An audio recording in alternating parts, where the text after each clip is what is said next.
নমস্কার বন্ধুরা, আপনারা সবাই কেমন আছেন? আশা করি ভালো আছেন। আমিও খুব ভালো আছি আপনাদের আশীর্বাদে। আজকে এসেছি একটা নতুন রেসিপি নিয়ে। রেসিপিটা খুবই সহজ। রেসিপিটা কোনো মশলা লাগে না। আর শীতকাল মানে এটা তো হবেই মাস্ট। এটা আমাদের ঘরে কি বলবো, বাজার যেদিনকেই আনে এই জিনিসটা কমন, মানে শীতের শুরু থেকে শীতের শেষ পর্যন্ত এই সবজিটা রাজা হয়ে বসে আছে সবার ঘরে।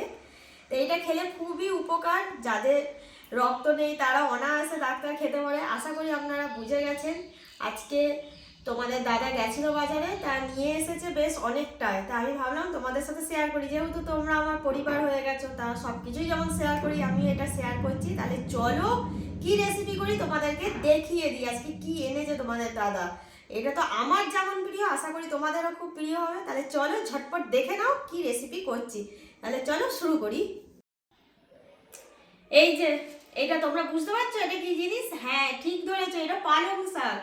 পালং শাকে প্রচুর আয়রন, প্রচুর পরিমাণে আয়রন থাকে। ডাক্তাররা যাদের রক্ত থাকে না, হিমোগ্লোবিন কম থাকে খেতে বলে। আর এ তো আমাদের মানে বাজার গেলে এটা থাকবেই। আরও এনেছে, আমি সবগুলো তুলতে পারছি না, এতগুলোই এনেছে। তা চলো আজকে পালং শাকটা আমি খুব সহজে ঝটপট ঝটপট করে কি করে রান্না করা যায়, আর মশলা ছাড়া, আর টেস্ট ফাটাফাটি এক কথায়।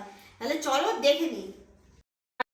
পালং শাকটা দেখতে যাচ্ছ কি সুন্দর, সবুজ, দেখেই মন ভরে যাচ্ছে। তাহলে খেতে কত সুন্দর হবে। আর টাটকা সবুজ পালং শাক, না দেখে লাভ নেই, কেটে নিই।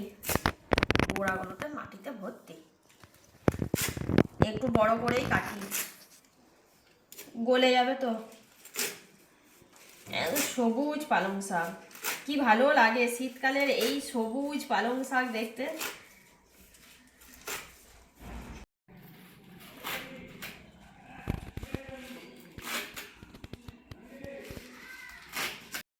পালং শাকের সবজিগুলো কেটে আমি জলে দিয়ে দিচ্ছি।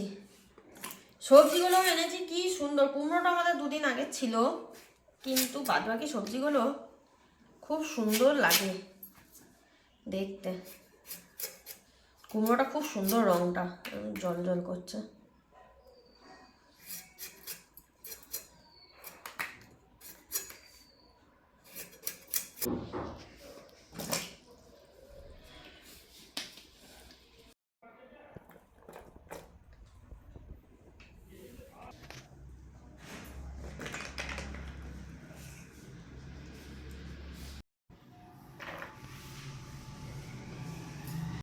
বড়ি ভাজার জন্য কড়াইতে আমি প্রথমে সর্ষের তেল দিয়ে দিলাম।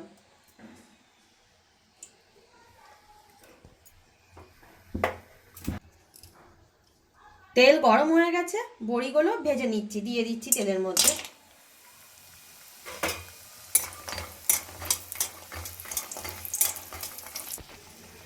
বড়ি ভাজা হয়ে গেছে, এবার আমি তুলে নিচ্ছি।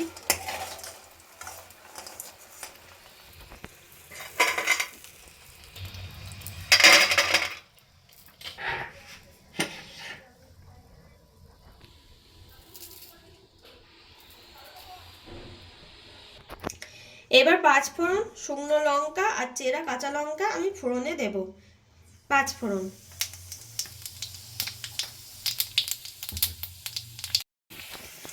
ফোড়ন থেকে আমার খুব সুন্দর গন্ধ ছাড়ছে। এবার কেটে রাখা সবজিগুলো আমি ফোড়নের মধ্যে দিয়ে খুব ভালো করে ভেজে নেব।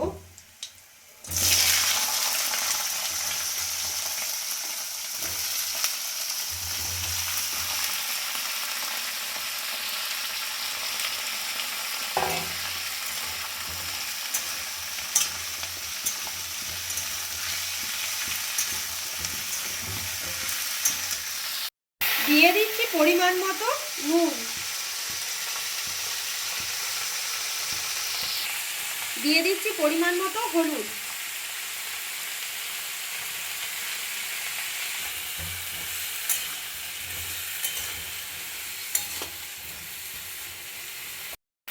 সবজিটা আমার খুব ভালোভাবে ভাজা হয়ে গেছে।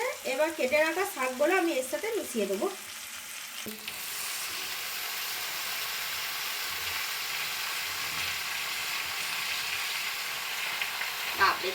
দেখে মনে হচ্ছে কত শাক, একটু পরে কমে যাবে।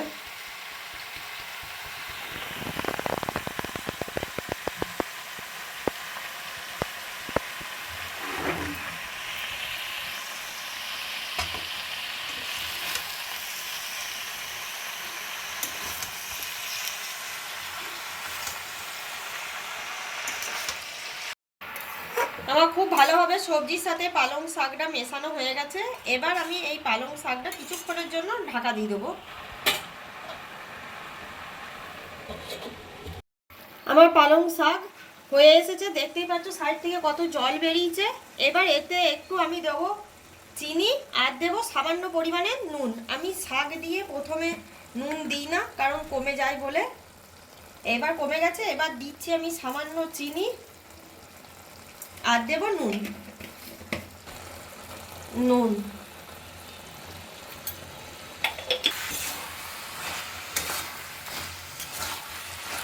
পালং শাক রান্না বিনা মশলায় কত সহজেই হয়ে যায়, তোমরা দেখতে পেলে। আর খেতে দুর্দান্ত হয়। তোমরা একবার বাড়িতে অবশ্যই ট্রাই করো, আমি গ্যারেন্টি দিয়ে বলছি এত ভালো খেতে হয় যে তোমরা আমাকে বলবে না দিদি ভাই তুমি ঠিক বলেছিলে। এবার ভেজে রাখা বড়িগুলো গুঁড়ো করে আমি মিশিয়ে দেব।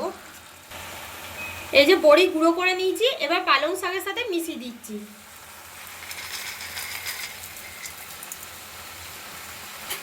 এবার খুব ভালোভাবে আমি বড়ির সাথে পালং শাক মিশিয়ে নিলেই আমার রান্না কমপ্লিট। তাহলে কেমন লাগলো পালং শাক রান্নাটা আমাকে কিন্তু অবশ্যই কমেন্ট করে জানাতে হবে, কারণ তোমাদের কমেন্টের আশায় আমি বসে থাকি। আমার হয়ে গেছে পালং শাক রান্না, দেখছো কত সুন্দর খেতে হয়েছে। আর যা গন্ধটা ছাড়ছে বন্ধুরা, আমি কি বলবো, খুব সুন্দর। আমায় কিন্তু জানাবে। তাহলে তোমরা দেখছিলে তনুর ঘরকন্যা, আজকের রেসিপি ছিল সবজি দিয়ে পালং শাক বিনা মশলায়। কেমন হলো জানিও কিন্তু।